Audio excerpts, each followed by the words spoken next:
Dear friends, आज की हमारी क्लास का टॉपिक है सीड, बीज। बीज हमारे एग्रीकल्चर का एक बहुत इंपॉर्टेंट इनपुट है। बीज के बारे में, बीज को एक सामान्य अनाज नहीं समझा जा सकता, एक सामान्य दाना नहीं समझा जा सकता, क्योंकि बीज एक जीव है। बीज एक आदान है, एग्रीकल्चर इनपुट। बीज एक जीव है, विशेषित अंडा है, बीज में गुण है।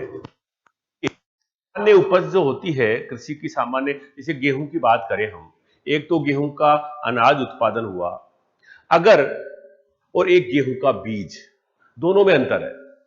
अगर हम उसी अनाज को अगले साल बीज के लिए रखेंगे तो उसके साथ अलग प्रकार से आपको व्यवहार करना पड़ेगा, उसका ट्रीट मतलब अलग तरीके से उसके साथ व्यवहार रखना पड़ेगा, अलग तरीके से उसका भंडारण करना पड़ेगा, क्योंकि उसमें ऐसे जीव जो भ्रूण है बीज के अंदर, उसको अगले साल हमको उगाकर अगले साल भी फसल का लिया जाना है।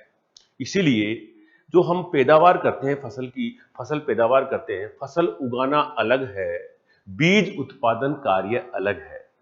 अगर ये उद्देश्य है आपको वो फसल पैदा करने का कि हम बीज पैदा कर रहे हैं, तो उसमें बहुत सारी और अतिरिक्त सावधानियां हमको बरतनी पड़ती है कि साहब ये बीज है क्योंकि अगली फसल उससे उगाई जानी है। इसलिए बीज सामान्य अनाज या दाना नहीं है, सामान्य फसल नहीं है। बीज एक जीव है, बीज एक भ्रूण है, बीज एक आदान है, बीज एक अंडा है, और जो एक होता है उसके अंदर क्या क्या, अब इसमें भ्रूण होता है, भ्रूण पोष होता है, भ्रूण को पोष होता है, इसको एंडोस्पर्म कहते हैं। क्या कहते हैं? एंडोस्पर्म। और बीज को रख, उसके चारों तरफ होता है बीजावरण। क्या होता है? बीजावरण होता है उसके चारों तरफ।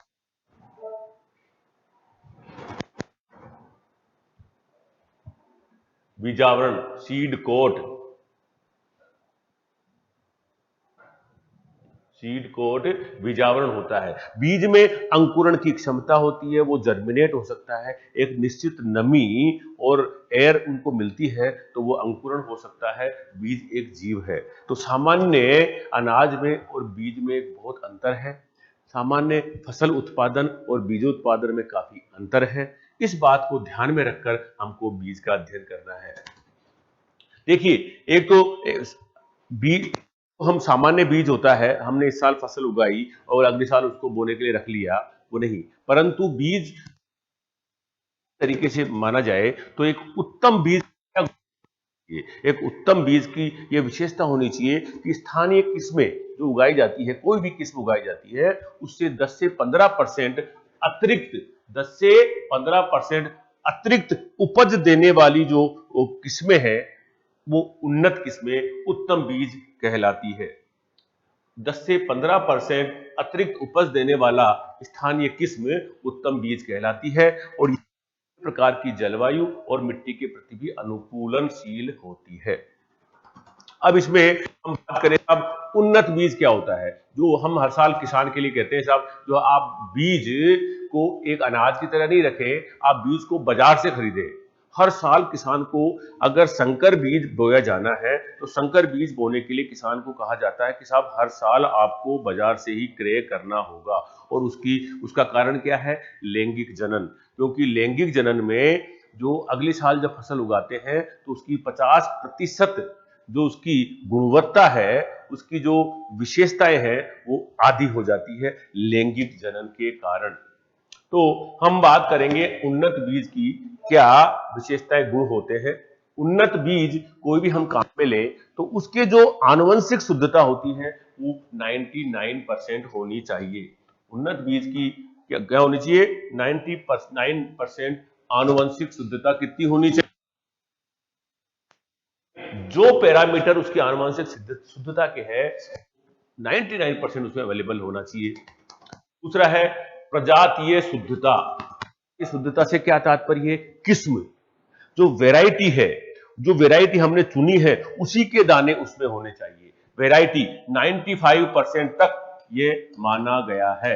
वैरायटी 95% उसी वैरायटी के बीज होने चाहिए, 95% तक उसी के बीज होने चाहिए। इसके बाद होती है भौतिक शुद्धता। देखो, भौतिक शुद्धता, ये 3 प्रकार की शुद्धता आ गई, आनुवंशिक शुद्धता, प्रजातीय शुद्धता और भौतिक शुद्धता। भौतिक शुद्धता से क्या तात्पर्य है, जो हमने बीज लिया है उसमें कोई कंकड़ या कोई दूसरे बीज या अन्य अशुद्धता या कोई घास फूस के टुकड़े तो नहीं है, परंतु जो बीज है उसमें 80% तो उसी बीज की प्योरिटी, फिजिकल बीज वो किस्म होनी चाहिए।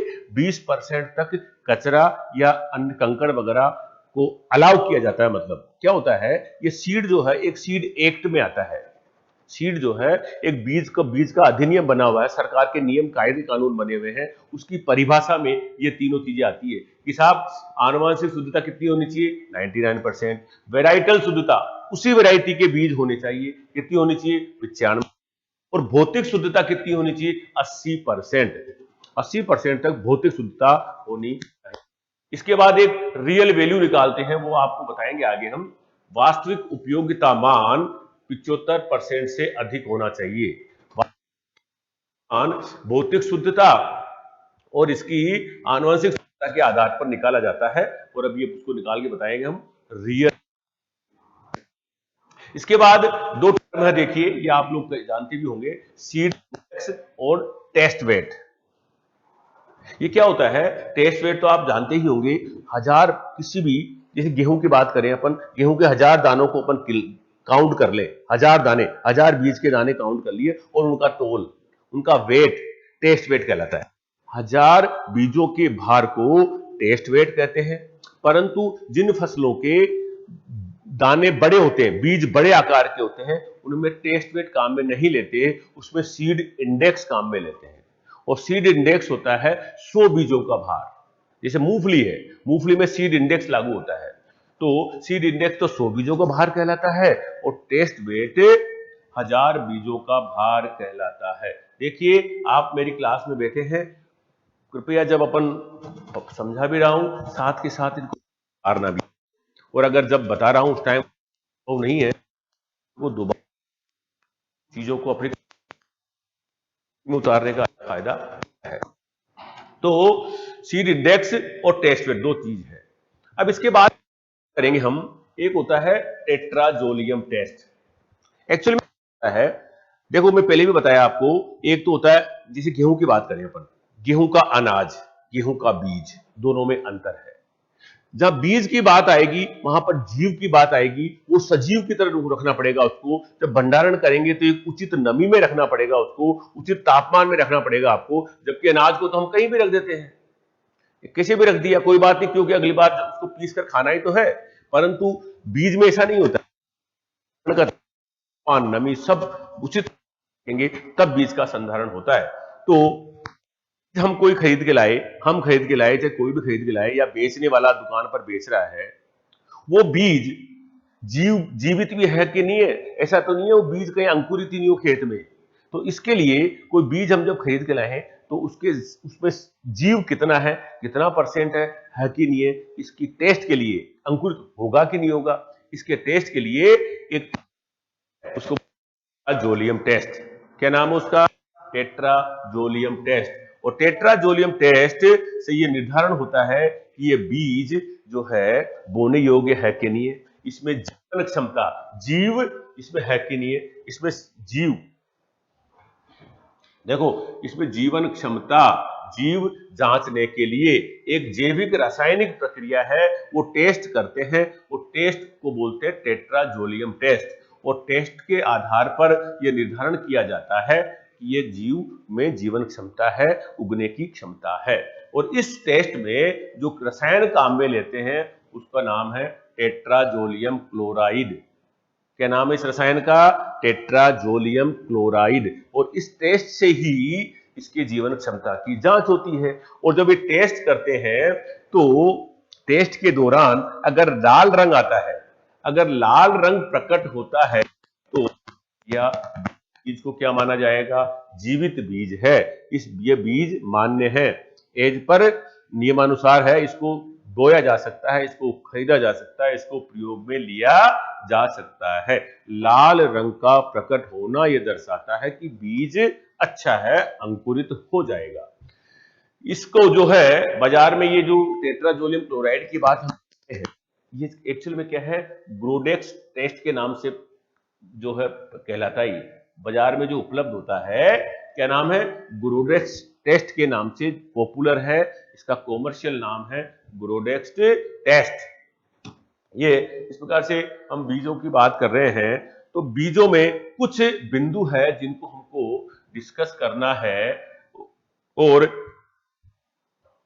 अलग से डिस्कस करना है। कुछ इंपॉर्टेंट बिंदु है, उनकी चर्चा करेंगे हम एक एक करके। देखो मेरी बात सुनो, बीज के अंकुरण, इसे किसी ने बीज खरीद लिया, किसान बीज खरीद के लाया, चाहे कोई, जब बाजार से कई तरह के किसान बीज खरीद रहे हैं, उसी दौरान गवर्नमेंट के अधिकारियों की ड्यूटी बनती है कि बाजार में पूरा ध्यान रखे वो अधिकारी, क्योंकि सीड एक्ट में आता है, अधिनियम में आता है। गलत प्रकार का बीज कोई भी दुकानदार या सीड विक्रेता ऐसा तो बीज नहीं बेच रहा है जो कल को किसान की अंकुरित ही नहीं हो। इसकी ध्यान रखने के लिए गवर्नमेंट ने नियम कायदे कानून बना रखे हैं। उन नियम कायदे कानून के तहत ही बीज को बेचा जा सकता है। देखो, अनाज बेचना अलग होता है, मंडी में अनाज बिकता है, परंतु बीज मंडी में नहीं बिकता है, बीज बिकता है बीज विक्रेता की दुकान पर। तो बीज विक्रेता की दुकान पर जो बीज बेचा जा रहा है, उसका कभी भी कोई भी सरकारी जो इंस्पेक्टर होते हैं, निरीक्षक होते हैं, किसी भी बीज की दुकान की जांच कर सकते हैं और जांच के दौरान वहां से कोई नमूना ले सकते हैं। और नमूना लेने का मतलब होता है उसका नमूना ले लिया एक, और उसकी हम परीक्षण करेंगे कि ये बीज सही बेच रहा है कि नहीं बेच रहा। 2, 5, 8, 10 दिन में उसका रिजल्ट आ जाएगा और रिजल्ट के आधार पर उस दुकानदार को, अगर वो बीज सही था तो वो बेचने से कोई मना ही नहीं है उसको। अगर उस बीज में कोई कमजोरी निकली, अंकुरण क्षमता कम निकली, तो हम उसकी बीज को बेचने से उसको रोक सकते हैं। सरकार हमें यह अधिकार देती है, हमारे अधिकारियों को अधिकार देती है, राज्य सरकार या भारत सरकार के अधिकारियों को ये अधिकार देती है कि वो उस बीज विक्रेता को बीज बेचने से रोके। और क्योंकि ये अधिनियम के तहत आता है, तो जब कोई नमूना निरीक्षक ने ले लिया तो वो कैसे जांच करेगा? उस जांच करने के भी तरीके हैं। वो क्या है, उस नमूने को प्रयोगशाला में भेजेगा, बीज परीक्षण प्रयोगशाला में भेजेगा और बीज परीक्षण प्रयोगशाला में उसकी जांच होती है। तो उस जांच के भी गवर्नमेंट ने नियम बना रखे हैं। क्या नियम बना रखे हैं, देखिए आप। सबसे पहले तो आपको बताता हूं मैं, जब वो प्रयोगशाला में बीज को अंकुरित करके देखेंगे, नमूने को, बीज को अंकुरित करके देखेंगे, तो भारत सरकार के नियम कहते हैं कि कम से कम वो 200 बीज उगाकर देखेगा। कितने बीज उगाकर देखेगा? 200 बीज उगाकर देखेगा। बीज का अंकुरण कितना रहा, कितने बीज उगाकर देखेगा? 200। ये कहती है भारत सरकार के नियम। कौन कहता है? भारत सरकार के नियम। लेकिन इसके अंतरराष्ट्रीय नियम, अंतरराष्ट्रीय नियम क्या है? इंटरनेशनल सीड टेस्टिंग एसोसिएशन, अंतरराष्ट्रीय बीजों का एक एसोसिएशन है, सीड टेस्टिंग एसोसिएशन है, ISTA है, इंटरनेशनल सीड टेस्टिंग एसोसिएशन है। और वो कहते हैं कि साहब, परीक्षण के लिए 400 बीज का नमूना लिया जाना चाहिए। क्या कहते हैं? 400 बीज का नमूना। बीज परीक्षण के भी नियम है। बीज परीक्षण प्रयोगशालाएं जो है, अंतरराष्ट्रीय नियम तो क्या कहते हैं? 400 बीज। और हमारे भारतीय नियम क्या कहते हैं? 200 बीज परीक्षण में लिए जाने चाहिए। इसके बाद हम बात करते हैं, ये ISTA क्या चीज है? ये अंतरराष्ट्रीय जो बीज का परीक्षण एसोसिएशन है, ये क्या चीज है? ये ISTA जो है एक अंतरराष्ट्रीय संस्थान है, एक अंतरराष्ट्रीय एसोसिएशन बना रखा है जो कि पूरे विश्व स्तर पर बीज के परीक्षण के नियम कायदे कानून बनाते हैं। इस ISTA का जो भारत सदस्य बना भैया 1961 में। 1961 में भारत ISTA का सदस्य बना था। ठीक है। अब आजकल आपने देखा होगा कई प्रकार के जेनेटिकल मॉडिफाइड बीज आ रहे हैं। GM सीड बोलते हैं भैया उनको। क्या बोलते हैं? एम सीड, ये क्या होते हैं जीएम सीड? देखो इसको समझेंगे ध्यान से अपन, जीएम सीड क्या होता है। जीएम सीड भैया इसको अंग्रेजी में बोलते हैं जेनेटिकल मॉडिफाइड, जेनेटिकल मॉडिफाइड मतलब आनुवंशिक संरचना को बदल देना। और इसका एक एग्जाम्पल है बीटी कपास। बीटी कपास का नाम सुना होगा आपने, बीटी कपास, बीटी बैंगन, जो अभी इसको मान्यता तो नहीं मिली है पर बीटी बैंगन भी बनकर तैयार है। इस प्रकार की जो किस्में हैं, इस प्रकार की जो इसको बोलते हैं जीएम, जीएम सीड या जीएम किस्में, जीएम जेनेटिकल मॉडिफाइड, जिनकी आनुवंशिक संरचना को परिवर्तित कर दिया गया है, जो ओरिजिनल थे उनकी आनुवंशिक संरचना में कोई परिवर्तन कर दिया गया है। इस प्रकार के सीड को बाजार में बेचने की अनुमति जो है एक संस्थान है भैया हमारे इंडिया में, उसके द्वारा किया जाता है। एक संस्थान बना रखा है, क्या है? Genetical engineering approval committee, GAEC. मतलब जैसे बीटी कपास हुआ या बीटी बीटी कपास को अनुमति मिली है ना, तो पता है किसके द्वारा मिली है? इसके द्वारा मिली है। जेनेटिकल इंजीनियरिंग अप्रूवल कमेटी एक संस्थान है, उसके द्वारा अनुमति दी गई है कि साहब बीटी कपास को बेचा जा सकता है। या फिर बीटी बैंगन पर रोक लगा रखी है, तो इन्होंने लगा रखी है, जिस दिन ये कहेंगे उस दिन ही बीटी बैंगन बाजार में बिकने को तैयार होगा। तो जितने भी जेनेटिकल मॉडिफाइड बीज है उनको अनुमति, जो अनुमोदन किया जाएगा, बेचने की अनुमति दी जाएगी, वो किसके द्वारा दी जाएगी? जीईएससी के द्वारा दी जाएगी। ठीक है साहब। इसके बाद किसी भी बीज, किसी भी, अपन अभी बात कर रहे थे टेट्राजोलियम टेस्ट किया हमने, या 200 बीज काम में लिए हमने, या 400 बीज संस्था काम में लेने की अनुमति दी। ये सब चीजें क्या है? 200 बीज, 400 बीज क्या है? ये सब है अंकुरण प्रतिशत जानने का तरीका।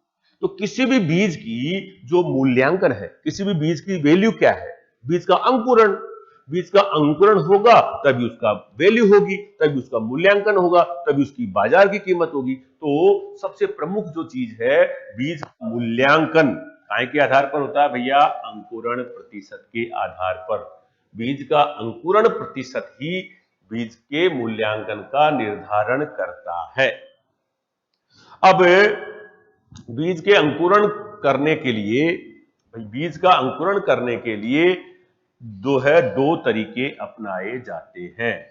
देखिए आप, बीज का परीक्षण प्रयोगशालाएं हैं, बीज परीक्षण प्रयोगशालाएं, बीज राजस्थान में बीज परीक्षण प्रयोगशालाएं, क्या बताया? बीज परीक्षण प्रयोगशालाएं। इसको एक बार मिटा देता हूं पूरे को। Seed testing laboratory, STL. देखो, सीड टेस्टिंग लेबोरेटरी,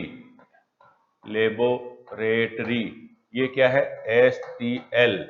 शॉर्ट में क्या कहेंगे इनको? Seed testing laboratory, STL. ये प्रयोगशालाएं भारत में, हमारे राजस्थान में कई जगहों पर, जयपुर में भी है, आपके चित्तौड़गढ़ में भी है, कई जगह करीब 8-9 जगह सीड टेस्टिंग लेबोरेटरीज बनी हुई है जो बीजों का परीक्षण करती है। अब बीजों का परीक्षण, जो बीजों में परीक्षण के लिए प्रयोगशाला में बीज आ गए, तो वहां पर भी कुछ जो है इसके विधियां हैं जिसके द्वारा बीजों का परीक्षण किया जाता है। और वो विधियां क्या है? देखो आप यहां बताया, एक तो कागज के गीले तौलिए और एक बालू मिट्टी। बीजों की अंकुरण क्षमता, बीजों की अंकुरण क्षमता को 2 तरीके से ज्ञात किया जाता है। या तो बालू मिट्टी, सैंडी सोयल में बीजों को रोप दें और उसमें अंकुरण देखें, ठीक है। या फिर ये तो हो गया बालू मिट्टी की विधि, यह है कागज के गीले तौलिए में। क्या होता है? मोटा पेपर होता है, भूरे कलर का गत्ते वाला मोटा पेपर होता है, बड़े बड़े पेपर होते हैं, उन पेपर को पानी में भिगोया जाता है और उसको पूरा फैलाकर उसके ऊपर बीज जमा दी जाते हैं। देखिए इधर इधर देखेंगे अपन, एक टॉवल पेपर बताता हूं मैं आपको।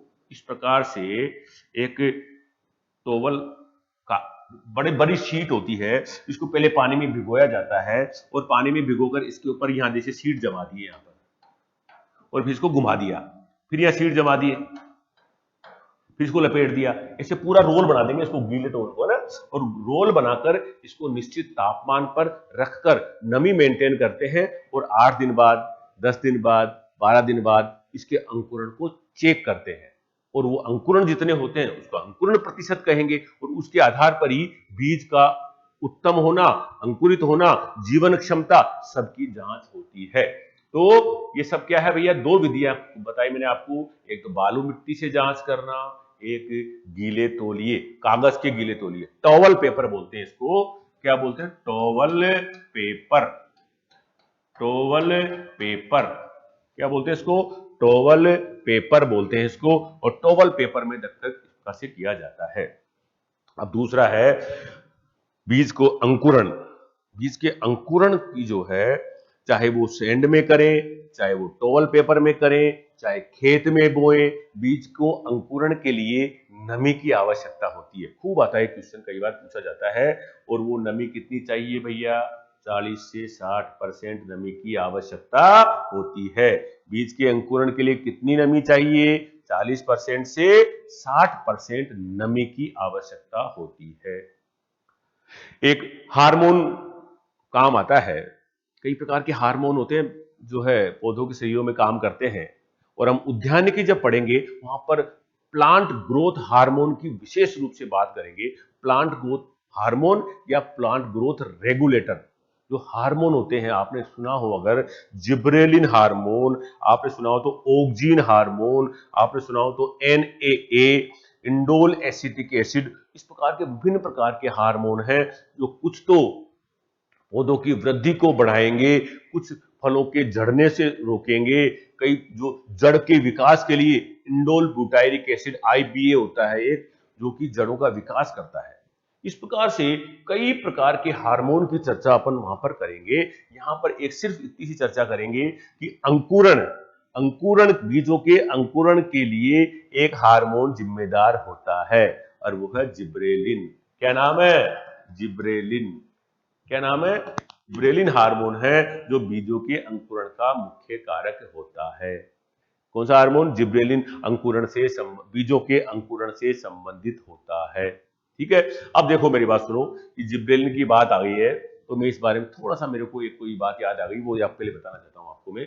जिब्रेलिन हार्मोन, इस बारे में ऐसे इससे आपको हार्मोन भी समझ में आएगा, हार्मोन क्या होते हैं।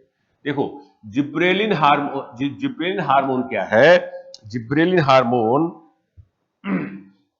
का सबसे पहले पता, gibberellin, gibberellin hormone, gibberellin hormone का सबसे पहले पता पड़ा था चावल के खेत में।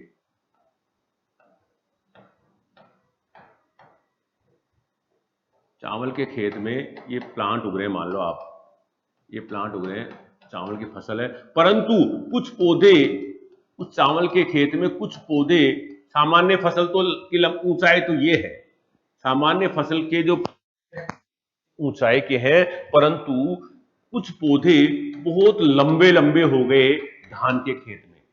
धान के खेत में, चावल के खेत में एक ही बात है, धान के खेत में कुछ पौधे बहुत लंबे लंबे हो गए, तो वैज्ञानिकों ने इन प्लांट को कहा था फुलिश प्लांट। क्या कहा था, फुलिश प्लांट, मूर्ख पौधे, मूर्ख पौधे जो धान में इतने बड़े बड़े हो गए, हो गए, तो वे पता किया कि एक्स्ट्रा वृद्धि कैसे हो गई, तो पता पड़ा कि इन पौधों की जड़ों में, जिन पौधों की वृद्धि हुई थी, इन पौधों की जड़ों में एक कवक पाया गया, एक फंगस पाई गई। क्या पाई गई, एक फंगस पाया गया, एक कवक पाया गया, जिसका नाम था जिब्रेला, जिब्रेला फ्यूजिक्योराई। क्या नाम था, जिब्रेला फ्यूजिक्योराई नाम की फंगस पाई गई, और ये जिब्रेला फ्यूजिक्योराई पता क्या स्त्रावित कर रहा था, ये जिब्रेला फ्यूजिक्योराई स्त्रावित कर रहा था जिब्रेलिन, जिब्रेलिन हार्मोन, और जिब्रेलिन हार्मोन के कारण से ये पौधे इतने बड़े होते चले गए।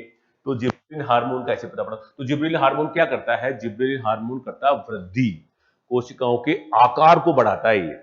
जिब्रेलिन हार्मोन क्या करता है? कोशिकाओं के आकार को बढ़ाता है। जिब्रेलिन का और हार्मोन की बात अपन करेंगे, वहां विशेष चर्चा करेंगे इसकी। तो अभी हम ये बात कर रहे थे कि अंकुरण के लिए अंकुरण को उत्प्रेरित करने वाला हार्मोन कौन सा है? जिब्रेलिन। कौन सा है? जिब्रेलिन। जिब्रेलिन हार्मोन आपका अंकुरण से सीधा संबंध है। अब हम बात करेंगे, हम बीज की बात कर रहे हैं, हम अंकुरण की ही बात कर रहे हैं। बीज में तो एक देखो, एक यहां पर ये चीज देखने को मिलेगी आपको, लाल रंग और नीला रंग। देखिए एक बात तो पहले बताऊं आपको मैं, तो सूर्य का प्रकाश होता है, सूर्य का जो प्रकाश होता है उसमें जो किरणें होती है उसमें क्रम होता है, बे, नी, आ, है, पी, ना, ला। बैंगनी, नीला, आसमानी, हरा, पीला, नीला, नहीं नारंगी, नारंगी और लाल, ये क्रम है। और ये क्रम पता क्या है? ये है इंद्रधनुष के रंगों का क्रम है। इंद्रधनुष के रंगों का क्रम है। तो ये जो सूरज की किरणें आती है इसमें इन रंगों का प्रभाव पड़ता है। एक तो प्रकाश संश्लेषण पर, कहां पर प्रभाव पड़ता है? प्रकाश संश्लेषण पर बहुत प्रभाव पड़ता है। कौन सा सबसे ज्यादा प्रकाश संश्लेषण होगा या कम प्रकाश संश्लेषण होगा, यह निर्धारण करता है कि किस प्रकार का प्रकाश है। हम आगे जब टॉपिक आएगा चर्चा करेंगे। तो प्रकाश, सूरज की जो किरणें आती है उसमें प्रकाश का एक क्रम होता है, रंग का एक क्रम होता है। उसी में बात करूं आप में, देखो आप, अंकुरण पर भी प्रकाश का रंग प्रभाव डालता है। बीजों के अंकुरण पर भी प्रकाश का रंग प्रभाव डालता है। देखो लाल रंग जो प्रकाश का है वो तो अंकुरण को बढ़ाता है। क्या बढ़ाता है? लाल रंग लास्ट में है भैया, ये बढ़ाता है। जबकि नीला रंग जो है अंकुरण को रोकता है। ये तो अंकुरण को कम करता है और ये अंकुरण को बढ़ाता है। इस बात को ध्यान रखेंगे आप कि अंकुरण पर प्रकाश की किरणों के रंग का प्रभाव भी पड़ता है। लाल रंग और नीले रंग की बात करिए, ठीक है। अब हम देखिए और बिंदु इसमें है, कुछ इंपोर्टेंट बिंदु हमारे चल रहे हैं, सब बीज के ऊपर है सारे हमारे बिंदु। इसमें देखिए आप, एक है एनएससी। पता आपको एनएससी क्या है? देखिए भारत राष्ट्रीय स्तर पर, स्थान स्तर पर, राष्ट्रीय स्तर पर तो राष्ट्रीय एनएससी और राज्य स्तर पर हमारे आरएसएससी। इस प्रकार की दो संस्थाएं हैं जो बीज के लिए काम करती है। बीज का उत्पादन करवाना, बीज का आपूर्ति करना, बीज का विपणन करना, बीज को किसानों पर पहुंचाना, यह उनकी जिम्मेदारी है कि प्रत्येक किसान को उत्तम गुणवत्ता का बीज मिले। इसके लिए सरकार ने जो है निगम बनाए हैं। क्या बनाए? निगम बनाए। राजस्थान में तो राजस्थान बीज निगम है, राजस्थान राज्य बीज निगम, राजस्थान स्टेट सीड कॉरपोरेशन आरएसएससी। और राष्ट्रीय स्तर पर क्या है? नेशनल सीड कॉरपोरेशन, राष्ट्रीय बीज निगम। इनकी जिम्मेदारी है कि किसानों को समय पर उन्नत गुणवत्ता के बीज मिले। तो इसके लिए इसी तर्ज में भारत में जो स्थापना की गई थी एनएससी की, राष्ट्रीय बीज निगम की, वो कब की गई थी? 1900 में। कब की गई थी? 1963 में। अब कुछ नियम कायदे कानून की बात करेंगे हम। बीज हर कोई नहीं बेच सकता। मतलब ऐसा नहीं है कि कोई परचूनी दुकान वाला है, वो बीज लेकर बैठ गया कि साहब जो है सरसों की बुआई का टाइम आ गया, अपने घर में सरसों पड़ी थी उसको लेकर बाहर बैठ गया और ले जाओ भैया सरसों का बीज, ले जाओ भैया सरसों का बीज। ऐसा बिल्कुल नहीं कर सकता। बीज बेचने के लिए कोई भी अगर बीज बेचता है गांव में या बड़े शहर में, बड़े स्तर का भी हो सकता है, छोटे स्तर का भी हो सकता है, सबको बीज का लाइसेंस लेना पड़ता है। बीज बेचने का लाइसेंस लेना पड़ता है। खाद बेचने का लाइसेंस अलग होता है, बीज बेचने का लाइसेंस अलग होता है, और दवाई, पेस्टिसाइड, कीटनाशी वगैरह बेचने का लाइसेंस अलग होता है। इन लाइसेंस रखने वाला जिम्मेदार व्यक्ति होता है, वो ही ये चीजें बेच सकता है। अब ये क्यों ऐसा किया गया? क्योंकि किसान के साथ चीटिंग नहीं हो। ऐसा नहीं हो कि साहब कोई भी बीज जो लेके बेच दिया और किसान ने बेचारे ने बो दिया और बोने के बाद पता चला वो तो अंकुरण ही नहीं हुआ, आधा ही अंकुरण हुआ। और ऐसी अगर अंकुरित भी हो गया तो पता चला उपज ही नहीं मिली उसको, उसने तो पूरा खाद बीज डाल दिया, पूरी सिंचाई कर दी, पूरी मेहनत कर दी, तो किसान के साथ अन्याय हो गया। इन किसान के साथ किसी प्रकार का अन्याय नहीं हो, किसान को अच्छा बीज मिले, हमारे देश में उत्पादन बढ़े, हमारे देश का उपज बढ़े, इन सब चीजों को ध्यान में रखते हुए सरकार ने बीजों के ऊपर कुछ कायदे कानून नियम बनाए हैं। और वो कायदे कानून नियम क्या क्या है देखिए आप। सबसे पहले तो भारत सरकार ने एक अधिनियम बनाया भैया। क्या बनाया? भारतीय बीज अधिनियम। और भारतीय बीज अधिनियम, और इसमें कहा गया कि साहब बीज एक एक्ट में आने वाली चीज है, इसको हर कोई नहीं बेच सकता, ये सामान्य अनाज नहीं है, यह एक जीव है, यह एक भ्रूण है, यह सजीव है, इसको कितनी नमी पर रखा जाना है, इसका भंडारण कैसे किया जाना है, इनके सब नियम कायदे कानून बताए गए। और ये क्या बनाया भैया? भारतीय बीज अधिनियम। कब आया? 1966 में। अब इसके बाद एक और कुछ बीज के नियम बनाए 1968 में। बीज नियम अलग है, सीड रूल है ये। देखो ध्यान से देखेंगे अपन, ये तो अधिनियम है, ये तो एक्ट है। क्या है ये? एक्ट है, एक्ट, कानून के तहत आ गया, तो आ चुकी चीज। और ये क्या है? रूल है, रूल, नियम, नियम, बीज नियम। कब लागू चालू हुआ है? 1968 में। अधिनियम कब हुआ? 1966 में। इसके बाद एक पॉलिसी बनाई, बीज की पॉलिसी, नीति, पॉलिसी, पॉलिसी, उसकी पॉलिसी का निर्धारण किया गया। राष्ट्रीय बीज नीति, नेशनल सीड पॉलिसी बनाई गई। कब बनाई गई भैया? 2002 में। तो आपको इन तीनों के एक तो नाम और सन आपको याद रखने पड़ेंगे। अधिनियम 1966 में, रूल 1968 में, और पॉलिसी कब बनी? 2002 में। है तो इस प्रकार से इन सब चीजों को लेने के बाद ये सबका जिम्मेदारी क्या है?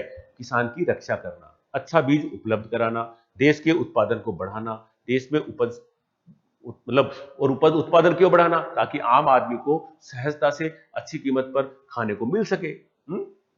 तो ये इस पर था। अब आगे हम एक चीज और लेंगे, इसमें मुख्य बिंदुओं में एक चीज और है कि बीच में आलू का आ गया। हालांकि आलू में ज्यादा हमारा राजस्थान में कोई आलू की न तो कोई खेती है न कोई है, परंतु ये चूंकि सीड से संबंधित है इसलिए बिंदु यहां पर है। और ये बिंदु क्या है देखिए अपन आलू के ऊपर। आलू का में क्या होता है कि वायरस की बीमारी आती है। क्या आती है? वायरस की बीमारियां। देखो वायरस की बीमारियां तो कई फसलों में आती है आने को तो, और वायरस की बीमारी एक अभी जो कोरोना चल रहा है ये भी एक वायरस है। वायरस की बीमारियों के बारे में थोड़ी चर्चा करूंगा मैं आपको। वायरस की बीमारी एक ऐसी बीमारी है जिसको नियंत्रित, जिसको मतलब किसी पौधे में कोई बीमारी हो गई तो उसका कोई इलाज नहीं है। बीमारी होने के बाद कोई इलाज नहीं होता है, केवल उस बीमारी को फैलने से रोका जा सकता है, तो दूसरे पौधों में नहीं हो ये रोका जा सकता है। तो वायरस एक सजीव और निर्जीव के बीच की कड़ी है, सजीव और निर्जीव के बीच की कड़ी है। क्या? वायरस। वायरस क्या है भैया? सजीव और निर्जीव के बीच की कड़ी है। ये सजीव हो जाता है सजीव के संपर्क में आने पर, और जब ये उसका होस्ट, उसका पोषक अगर मर जाता है तो निर्जीव पड़ा रहता है, कई सालों तक पड़ा रहता है, और फिर वापस सजीव के संपर्क में आएगा तो फिर सजीव हो जाएगा। तो इस प्रकार की इसकी नेचर होने के कारण भैया इसका कोई इलाज ही नहीं है। और इसका इलाज है तो क्या है कि जिस पौधे में वायरस की बीमारी हो गई उस पौधे को उखाड़ो और मिट्टी में दबा दो, ताकि उस पौधे से वो रोग दूसरे पौधों में नहीं फैले। बहुत सारी बीमारियां पढ़ेंगे अपन, पर्ण कुंचन पढ़ेंगे अपन, माथाबंदी पढ़ेंगे अपन, लीफ कर्ल पढ़ेंगे अपन, ये सब वायरस की बीमारियां हैं। और वायरस की बीमारियों को कोई इलाज नहीं होता है, और इनके वाहक जरूर होते हैं, वाहक, वेक्टर। इस बीमारियों, वायरस की बीमारियों को फैलाने वाले वाहक कीड़े होते हैं। इसलिए इनके नियंत्रण के लिए कीटनाशकों का स्प्रे करेंगे। ये तो वायरस की बीमारी की बात हो गई। अभी हम बीज की बात कर रहे हैं एक्चुअल में, तो बीज पर ही चर्चा करेंगे। आलू में वायरस की बीमारियां होती हैं और आलू में हमारे यहां पर सीड प्रोडक्शन, बिना वायरस की बीमारी के सीड प्रोडक्शन किया जाना संभव नहीं है, क्योंकि कहीं न कहीं से कोई कीट आते हैं और वायरस को आलू में छोड़ देते हैं। तो ऐसी कंडीशन में इसका ऐसे ठंडे प्रदेशों में जहां पर कीट नहीं हो और इस बीमारी को नहीं फैलाए, वहां पर यह तकनीक अपनाई जाती है। क्या नाम है इस तकनीक का भैया? सीड प्लॉट तकनीक। क्या नाम है? सीड प्लॉट तकनीक का आविष्कार किसने किया था? पुष्कर नाथ ने किया था। किसने किया था? पुष्कर नाथ ने किया था। कब किया था? 1967 में किया था। वायरस से मुक्त बीज बनाने के विधि बनाई थी उन्होंने। किसने बनाई? पुष्कर नाथ ने। क्या विधि दी? सीड प्लॉट तकनीक। और क्या नाम उसका? वायरस से मुक्त बीज उत्पादन करने के लिए दी।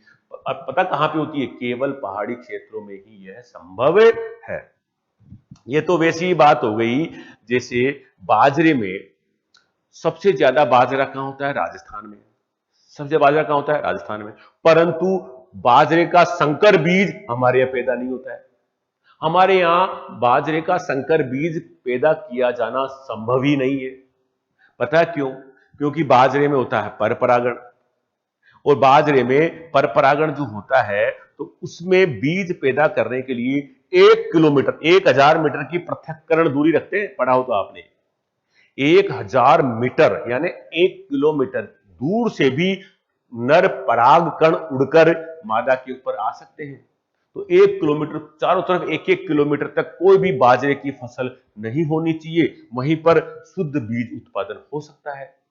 और राजस्थान में खरीफ के मौसम में संभव नहीं है, क्योंकि पूरे राजस्थान में ही बाजरा बोया जाता है। इसलिए हमारे यहाँ संकर बीज उत्पादन हो नहीं पाता है। संकर बीज उत्पादन का कार्य मैक्सिमम जो है दूसरे राज्यों में, जैसे पश्चिम बंगाल में होता है, वहां से संकर बीज बनकर अपने यहाँ आता है और हम उगाते हैं। इतना महंगा संकर बीज मिलता है। हालांकि सरकार अब प्रयास कर रही है कि किसी न किसी प्रकार से संकर बीज, बाजरे के संकर बीज का उत्पादन हमारे यहाँ भी किया जाना चाहिए। ठीक है, तो इन सब चीजों को ध्यान रखते हुए बीज की हम जो बात कर रहे हैं वो कर रहे हैं सब आलू में वायरस फ्री जो है, वायरस फ्री बीज पैदा करने की तकनीक किसने दी थी? पुष्कर नाथ ने दी थी। अब इसके बाद कुछ और पॉइंट लेंगे अपन, बहुत सारी चीजें हैं अभी तक बीज के ऊपर, जैसे अंकुरण प्रतिशत ज्ञात करेंगे और भौतिक शुद्धता क्या होती है बीज की और वास्तविक उपयोगिता मान क्या होते हैं, वो अपन अगली क्लास में लेंगे। Thank you.